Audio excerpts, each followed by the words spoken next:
Bu hayot bir xil emas, birodarlar. Birov bugun orib qoladi. Birov bugun qarz bo'lib qoladi. Birov uyga o't ketadi. Birovda bir muammo bo'ladi. Hammaning muammosi har xil bo'ladi.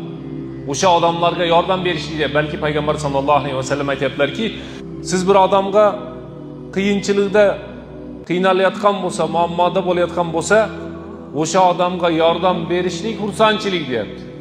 Muammodagi odamga yordam bersangiz xursand bo'ladi. Qiynalayotgan odamga yordam bersangiz xursand bo'ladi. Siz qiynalayotganingizda sizga birov yordam bersa, siz ham xursand bo'lasiz. İdxalus surur ala qalbil mu'min. Mo'minni, musulmonni qalbiga xursandchilik kirgizishlik degani o'tirib olib unga apanda aytmay degani emas. Unga chiroyli so'zlar aytib qo'y degani emas. Yo'li ko'p ekan. Buni uslublari ko'p. Shuning uchun payg'ambarimiz sollallohu alayhi vasallam "Aw taqdi anhu daynan" bir musulmon odam qarzdor bo'la turgan bo'lsa, o'sha odamni qarzga yordam berishlik musulmonni xursand qiladi deyapti.